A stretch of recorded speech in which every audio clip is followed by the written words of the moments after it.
सहनौ भुनक्तु सह वीर्यं करवावहै तेजस्विनावधीतमस्तु मा विद्विषावहै। ओम शांति शांति शांति। शंकरं शंकराचार्यं केशवं बादरायणं सूत्रभाष्य कृतौ वन्दे भगवन्तौ पुनः पुनः। ईश्वरो गुरुरात्मेति मूर्तिभेद विभागिने व्योमवद् व्याप्तदेहाय दक्षिणामूर्तये नमः। ओम शांति शांति शांति।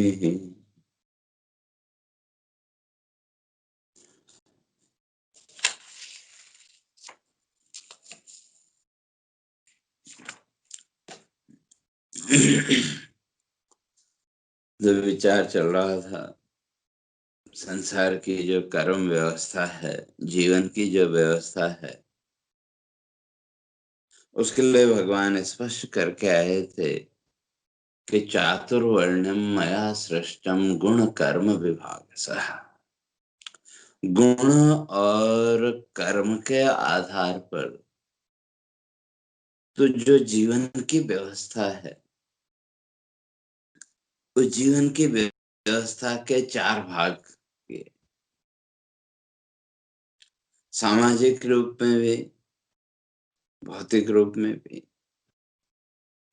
और आत्मिक चिंतन की दृष्टि से भी। सामाजिक व्यवस्था को, संसार की जन जीवन की व्यवस्था को बनाने के ब्राह्मण, क्षत्रिय, वैश्य और शूद्र, ये चार भेद की। और इन चारों का भेद भगवान कहते हैं गुण कर्म विभाग से, गुण और कर्म के आधार पर है।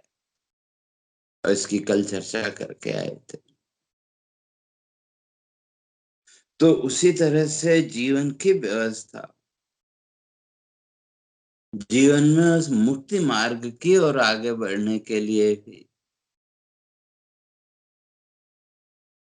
जीवन को भी चार भागों में बांटा। ब्रह्मचर्य, गृहस्थ, वानप्रस्थ और सन्यास। इन चारों की चर्चा भी पीछे हम लोग करके आए। तो इसी तरह से समाज की और जीवन की व्यवस्था को बनाने के लिए ये चार भेद किए। एक जन्म से नहीं, जाति से नहीं, केवल गुण कर्म विभाग से, गुण और कर्म के आधार, या अगर संक्षेप में कहें तो संस्कारों के आधार और इनको बनाने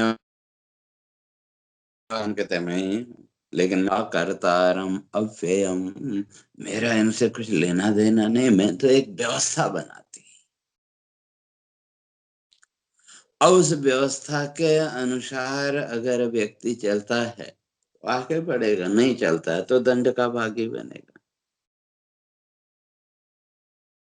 तो ये जो व्यवस्था गुण कर्म विभाग से, गुण कर्म के आधार पर, और इसका जो करता है, इसको बनाने वाला जो अव्यय तत्व है, उसको जिसने जान लिया, न सकर्म भी बध्यते, फिर वह संसार के कर्म बंधन में बंधेगा नहीं। उसी बात को भगवान आगे स्पष्ट कर रहे हैं।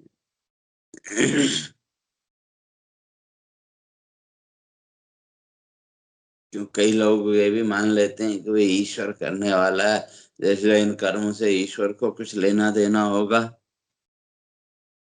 भगवान उसी बात को स्पष्ट कर रहे हैं और आगे भी कहेंगे, ना दत्ते कस्यचित् पापम निचैव सुकृतम विभो, कि मुझे न किसी के पाप से लेना देना, न किसी के पुण्य से लेना देना।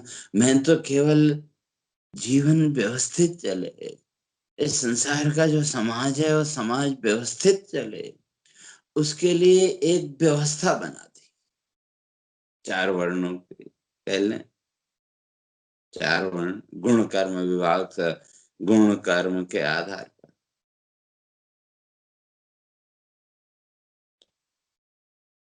अब इन व्यवस्थाओं को समझे बिना जो इन्हीं में आसक्त,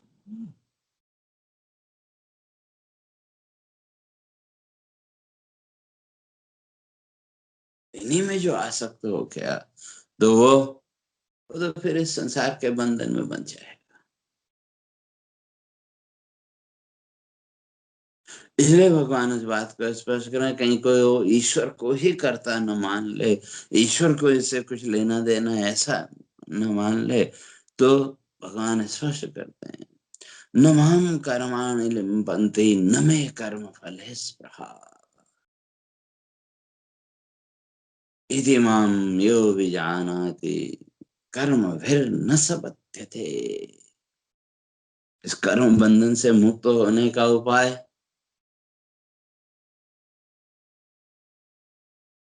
तो पहले भगवान कहते हैं कि ये जो जाति बंधन में हमने बांध रखा है, ब्राह्मण कुल में जन्म हुआ तो मैं तो ब्राह्मण हूं, मैं तो दूसरे से श्रेष्ठ हो गया,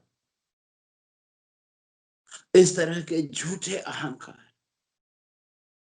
कोई क्षत्रिय कुल में जन्म हुआ तो वो उसका अहंकार। सारे प्राणी कहीं न कहीं इन लोक मान्यताओं में, इन लोक अहंकारों में बंधे हुए हैं।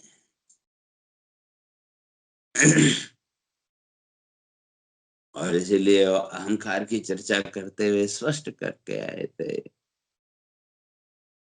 कुलम वित्तम श्रुतम रूपम शौर्यम दानम तपस्तथा। ये सब अहंकार के, कुलम वित्तम रूपम शौर्यम दानम तपस्तथा, कुल का अहंकार है। और ये जितनी भी मान्यताएं, ये जितनी भी ग्रंथियां, ये सब हमारे अहंकार को बढ़ाने वाले हैं, हमारे मोक्ष पथ को आगे बढ़ाने वाले नहीं है। अहंकार को बढ़ाएंगे, हमारे संसार की वृत्तियों को और दृढ़ करेंगे। इसलिए शास्त्रकार कहते हैं, इससे अगर ऊपर उठना है, अस्थिर कुल संबंध सदा विद्या विवादिनी मदो मोहाय मिथ्येव मुहूर्त निधनम धनम। इस संसार का जो वैभव का अहंकार है, जिसका हमने स्वयं को कर्ता भोक्ता मान लिया, मैं ये करता हूं, मैं श्रेष्ठ हूं, मेरा ब्राह्मण कुल में जन्म हुआ तो मैं श्रेष्ठ हो गया, इस तरह की भ्रांतियां जो हमने अपने जीवन में पाल के रखी है,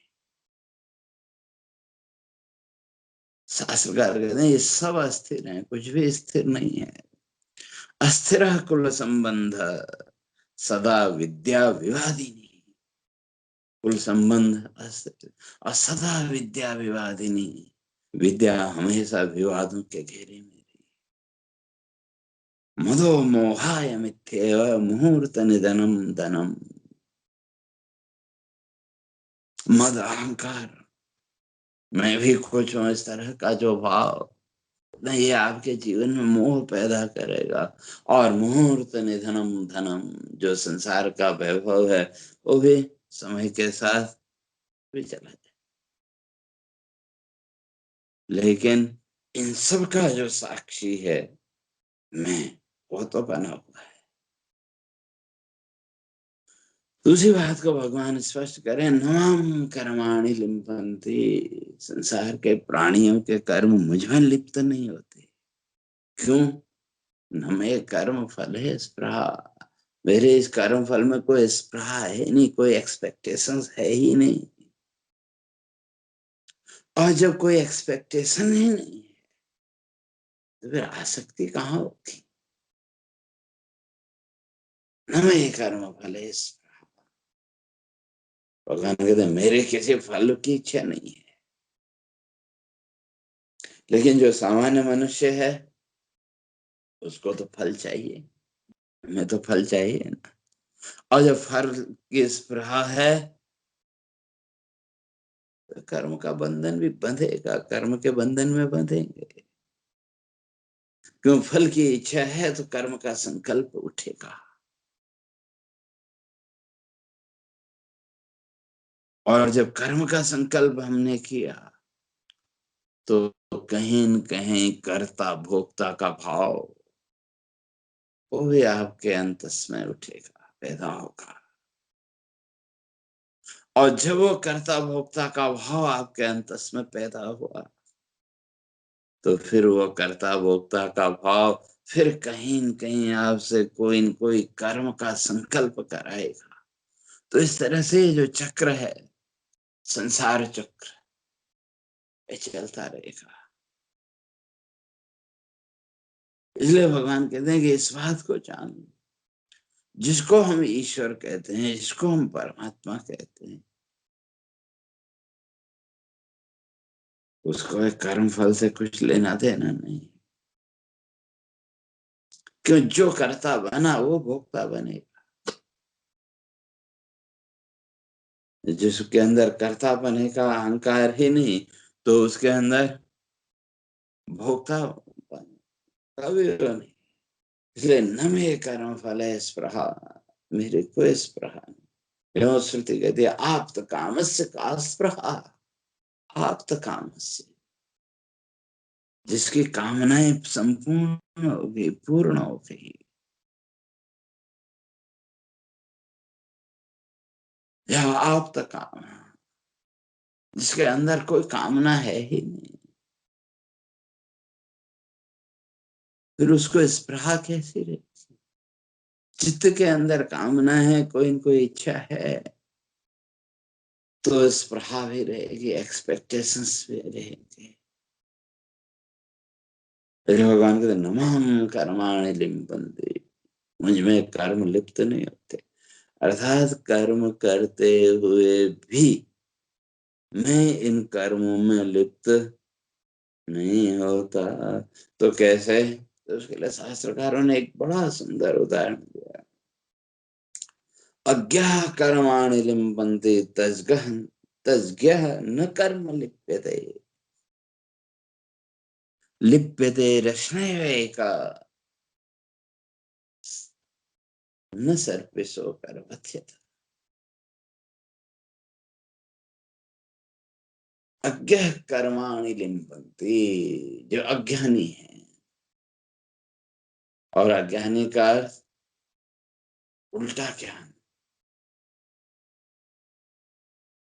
क्योंकि वो जो अविद्या है उल्टा ज्ञान, जो वस्तु जैसी है ही नहीं उसको वैसा मान लेना। और जब अविद्या है तो उसके साथ एक क्लेश तो है, दुख तो है जीवन में। पंच क्लेश आपने सुने होंगे, अविद्या, अस्मिता, राग, द्वेष, अभिनिवेश। तो ये अविद्या का ही प्रतिफल है, अविद्या का ही फलीभूत होना है।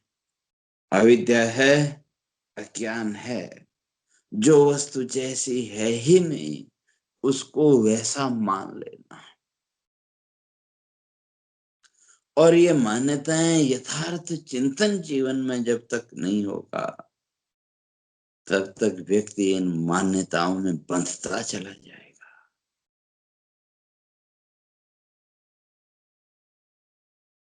और जितना व्यक्ति का चिंतन यथार्थ की ओर मुड़ेगा, जितना व्यक्ति सत्य और असत्य का विश्लेषण करने में अपने आप को समर्थ पाएगा, या जैसे जैसे सत्य और असत्य इसके विश्लेषण की सामर्थ्य व्यक्ति के अंदर आएगी, व्यक्ति इन मान्यताओं के बोझ से मुक्त होता चला जाएगा। जीवन में इन मान्यताओं का बड़ा बोझा हमने अपने ऊपर लाद रखा है।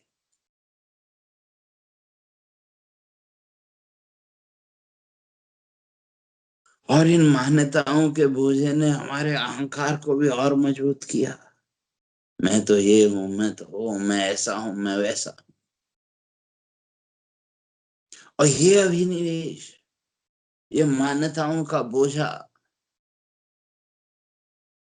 महर्षि पतंजलि कहते हैं तो बड़े बड़े साधकों के अंदर से भी नहीं निकल पाता है। कहीं न कहीं उनके अंदर भी अहंकार का भाव दृढ़ हो जाता है।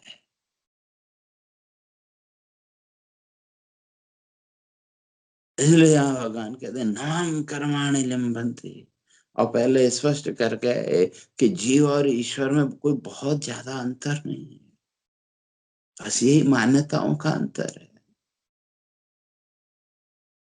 तो इसलिए अज्ञा कर्माणि लिम्बन्ति, जो अज्ञानी है, अज्ञानी का सीधा सीधा अर्थ अगर कहें तो जिसने अभी तक स्वयं को इस संसार की मान्यताओं में जकड़ के रखा है, बांध के रखा है, इस संसार के दंभ अहंकार से अपने को मुक्त नहीं कर पाया, वह अज्ञानी।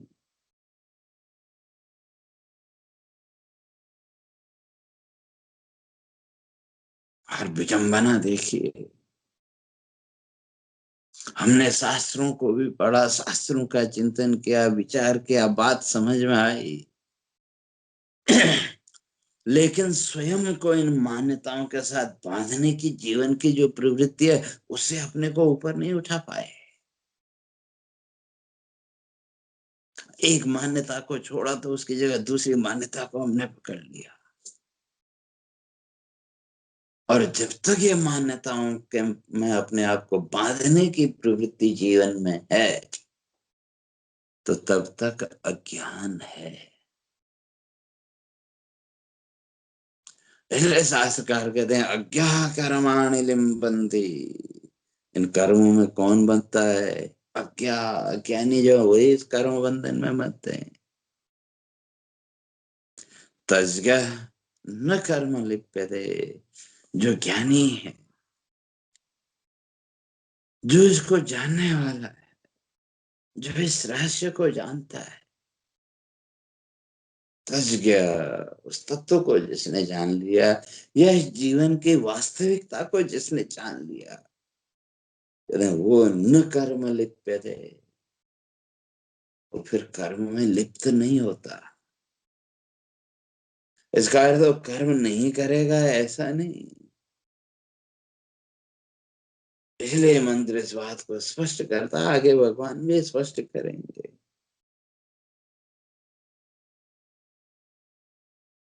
एवं तो न थे दोस्ती न कर्म लिप्यते नरे, तो कर्म तो करना पड़ेगा।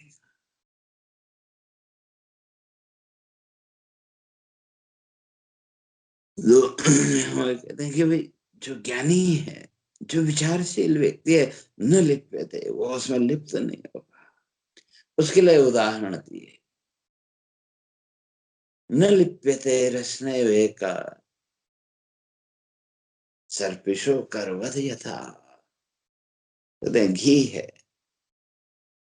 आपने घी हाथ में लिया, सर्दी का मौसम है, घी जम गया, आपने हाथ में लिया और उसको मुंह में डाला।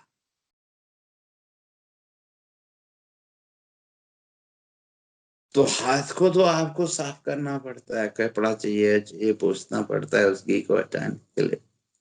लेकिन आपकी जो जिह्वा है, जिह्वा सब काम कर, उस घी को पिघलाने का काम, उस घी को अंदर भेजने का काम, मुंह के अंदर के सारे काम जिह्वा ने किए। लेकिन सब कुछ करने पर भी उस जिह्वा में घी के एक कण भी आपको थोड़ी देर बाद उसको धोना नहीं पड़ता है, उसको साफ नहीं करना पड़ता।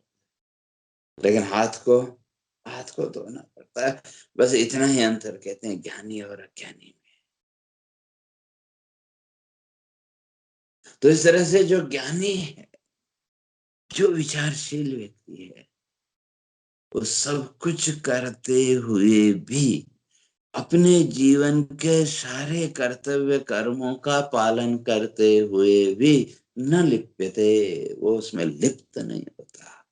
और जो अज्ञानी है वो उसमें चिपक जाता है। तो वही भगवान कह रहे हैं, और चिपकने का कारण कर्म फल है स्पृहा, कर्म फल में इच्छा है।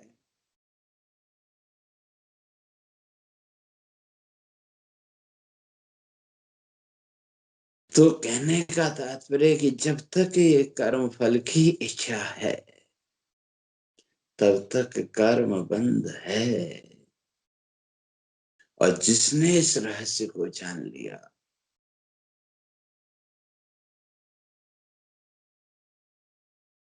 जिसने जीवन के इस सत्य को जान लिया, तो वो इस कर्म बंधन से मुक्त हो जाए।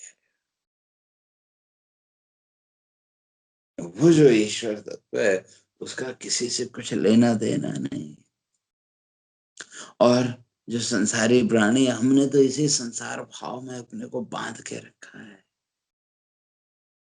इसी संसार के मोह में हमने अपने आप को बांध के रखा है। लेकिन ये संसार की स्थिति क्या है? ये एक बात याद आई। भगवान राम लक्ष्मण को समझाते एक बड़ी अच्छी बात कहते हैं। जब बन जाने की तैयारी होने लगी और अगले दिन सुबह जिस दिन राज तिलक होना था, सब उत्साह में थे। लेकिन रात में ही सारी परिस्थितियां बदल गई। और जब सुबह लक्ष्मण को पता लगा तो लक्ष्मण बड़े गुस्से में भगवान के पास गए कि भैया मुझे बताओ किसने ये किया, मैं उसका ऐसा कर दूंगा, ये कर दूंगा, वो कर दूंगा, तरह तरह की बात। तो भगवान ने लक्ष्मण को शांति से बैठाया और वहां एक बड़ी अच्छी बात भगवान कहते हैं, लक्ष्मण को समझाते हैं। ये जो संसार है, जिस संसार के मोह में, जिस संसार से तरह तरह की अपेक्षाओं, तरह तरह के एक्सपेक्टेशंस को लेकर के हमने अपने आप को इसमें बांध रखा है, वास्तव में संसार है कैसा?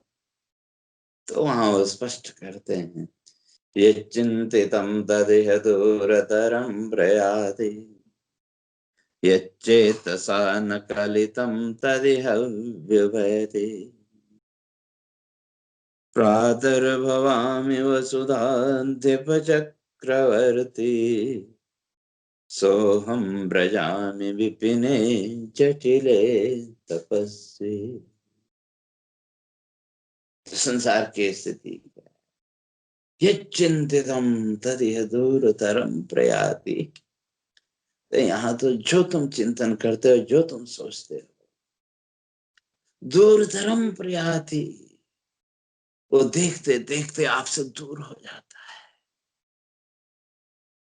और ये चेतसा न कलेदम, जिसकी तुमने कभी कल्पना भी नहीं की है, जिसके बारे में कभी सोचा भी नहीं है, तदभ्युपैति, वो आपके सामने आके खड़ा हो जाता है।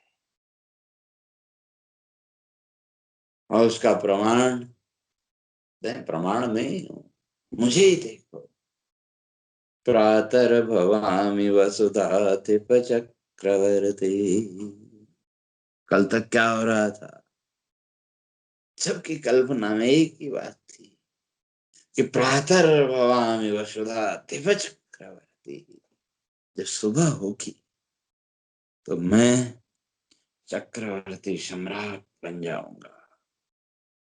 और कल तक जो चक्रवर्ती सम्राट बन रहा था, जब समय आया तब सोहम ब्रजामि विपिने जटिले तपस्वी, तो मैं अब प्रजामि विपिने जटिले तपस्वी। वो जो कल तक चक्रवर्ती सम्राट बन रहा था, आज अब वही चक्रवर्ती सम्राट विपिने जटिले तपस्वी, तपस्वी के वेश में वो बन को जा रहा है। तो कहने का तात्पर्य ये अनिश्चित जगत जिसमें कोई निश्चितता है ही नहीं, इस संसार के दंभ अहंकार में हमने अपने आप को बांध रखा है। इसलिए भगवान कहते हैं इससे बाहर निकालो अपने आप को। कैसे कहा? जैसे मैं न माम कर्माणि लिम्पन्ति न मे कर्म फले स्पृहा, मेरी न किसी कर्म फल से कोई अपेक्षा है, और जब अपेक्षा ही नहीं है तो कोई भी कर्म मुझे बांध नहीं सकता, लेकिन फिर भी मैं सब कर रहा हूं। इस संसार की व्यवस्था को चलाने के लिए 4 वर्णों की भी व्यवस्था मैंने बनाई, लेकिन सब कुछ करने पर भी मैं उससे चिपका नहीं, उससे कोई एक्सपेक्टेशंस नहीं रखी। तो इस तरह से उस आत्मा के स्वरूप को इति माम यो विजानाति, इस तरह से जो मुझे जानता है, मुझे का अर्थ कृष्ण, यहाँ तो भगवान कृष्ण ही है, और कृष्ण का अर्थ वो चतुर्भुज रूप नहीं, जो कृष्ण है।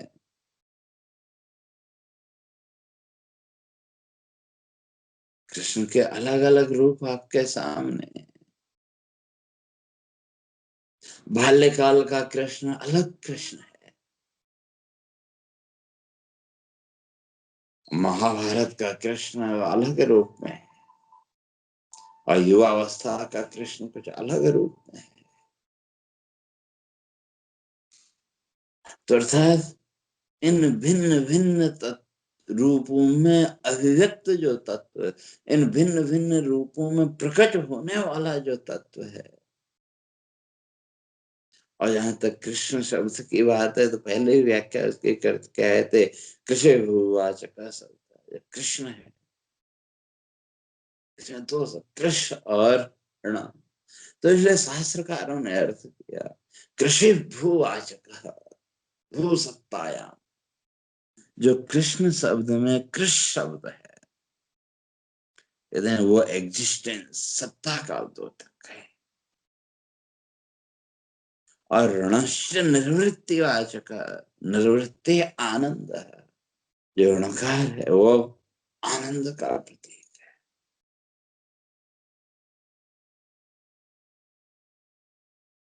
और इन दोनों का जो है कृष्ण इत्यविधीयते तयो ऐक्यम, तो आनंद और सत्ता, अर्थात कृष्ण का अर्थ क्या है? आनंद रूपात्मक सत्ता।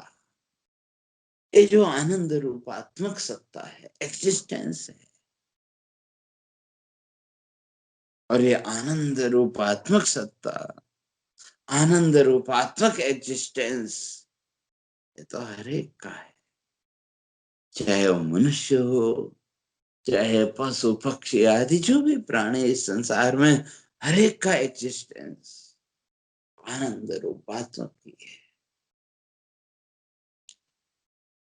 तो इति माम यो विजानाति, भगवान कहते हैं इस तरह से उस आनंद रूपात्मक आत्म सत्ता को जो जान लेता है,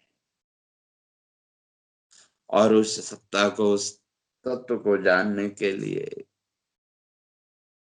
इस संसार की जो अपेक्षाएं हैं, जो एक्सपेक्टेशंस हैं, उससे कहीं न कहीं अपने को बाहर निकालना पड़ेगा। इसलिए माम यो विजानाति, इस तरह से उस तत्व को जो जान लेता है, कर्म फिर न सबद्यते, फिर वो इस संसार के कर्म बंधन में बंधेगा नहीं, उस कर्म बंधन से मुक्त हो जाएगा। तो इसलिए भगवान कहते हैं कर्म तो करना पड़ेगा, लेकिन जान करके करो। अनजान बन के मत करो, जान करके। उसी बात को आगे फिर स्पष्ट करेंगे। एवं ज्ञात्वा कृतं कर्म पूर्वैरपि मोक्षभिः कुरु कर्मेव तस्मात् त्वं पूर्वै पूर्वतरं कृतं। 15वां श्लोक। और भगवान कहते हैं ये केवल मैं तुम्ही को कह रहा हूं ऐसा नहीं, पूर्वैरपि मुमुक्षुभिः, मोक्ष मुमुक्ष, मोक्ष की इच्छा जिनके अंदर, उस परम तत्व को जो जानना चाहते हैं वो मुमुक्षु हो।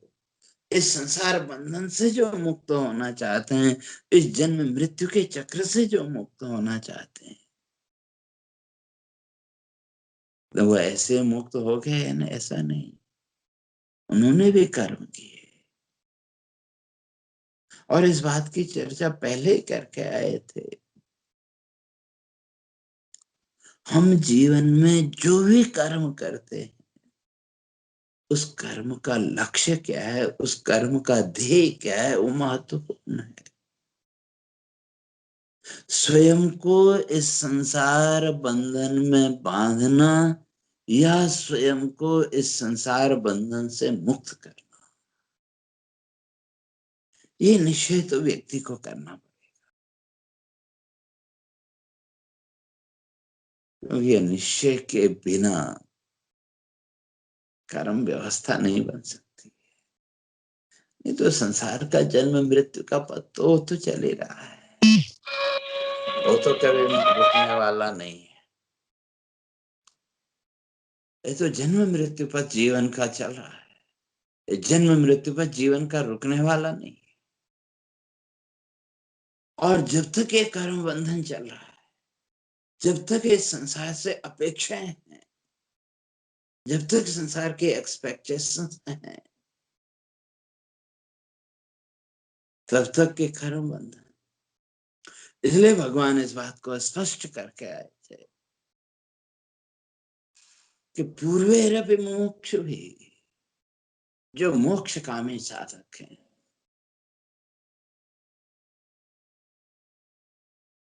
वो पूर्वेरपि, पूर्व में भी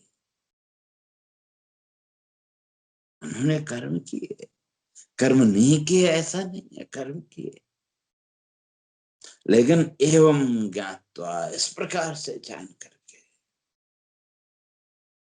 उन्होंने जान करके कर्म किए। किसके लिए? मुमुक्षु, मोक्ष की इच्छा के लिए। और जहां तक मुमुक्षु की बात है, तो आप भी कहेंगे भी मोक्ष की इच्छा तो हमारे अंदर भी है, लेकिन इच्छा मात्र से आप मुमुक्षु नहीं हो जाएंगे। तो उसके लिए तो उससे पहले 3 सीढ़ियां हैं: विवेक, वैराग्य, समाधि, सत संपत्ति और मुमुक्षत्व। ये 4 साधन हमारे ऋषियों ने बताए। तो विवेक, वैराग्य और समाधि, सत संपत्ति से युक्त जो साधक है, वही वास्तव में मुमुक्ष हो सकता है। उसके बाद ही मुमुक्षा का भाव जीवन में आ सकता है। तो उसके लिए विवेक भी चाहिए, जीवन में वैराग्य भी चाहिए, और सम, दम, उपरति, तितिक्षा, श्रद्धा, समाधान, ये सत संपत्ति भी जीवन में चाहिए। ये सब चीजें जीवन में जैसे जैसे आती जाएंगी, तो व्यक्ति के अंदर मुमुक्षा का भाव, मोक्ष का जो भाव है, वो भी धीरे धीरे मजबूत होता जाए। केवल बाहर से कहने से नहीं, अंदर से वो भाव उसका दृढ़ होता जाएगा। तो इसलिए भगवान कहते हैं मुमुक्षु भी, जो मुमुक्षु है, मोक्ष कामी जो साधक हैं, तो उन्होंने ये जान करके कर्म किए। तो इसलिए कर्म तो तुमको भी करना चाहिए, जैसे तुम्हारे पूर्वजों ने, जैसे मुमुक्षु पूर्व में भी तत्वज्ञ महापुरुषों ने कर्म किए, अनासक्त भाव से जगत के कर्म किए। तो इसी तरह से अनासक्त भाव से, विदाउट एनी एक्सपेक्टेशंस, अपनी ड्यूटी समझ करके भगवान कहते हैं अपने कर्तव्य कर्मों का पालन करो, तो वो कर्तव्य कर्म, वो निरपेक्ष भाव से किया गया कर्म आपको इस संसार के बंधन से ऊपर उठाएगा और धीरे धीरे जीवन में मुमुक्षा का भाव वो भी आपके वो लेके आएगा। तो कैसे, मैं समझता हूँ उसकी चर्चा क्रमशः अपने आगे करेंगे।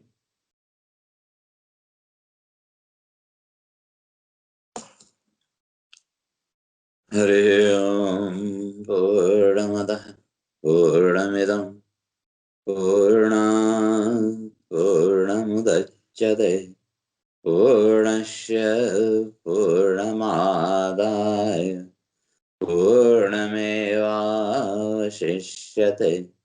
ॐ शान्ति शान्ति शान्तिः। शङ्करं शङ्कराचार्यं केशवं बादरायणं सूत्रभाष्य कृतौ वन्दे भगवन्तौ पुनः पुनः। ईश्वरो गुरुरात्मेति मूर्तिभेदविभागिने व्योमवद्व्याप्तदेहाय दक्षिणामूर्तये नमः। ॐ शान्ति शान्ति शान्तिः।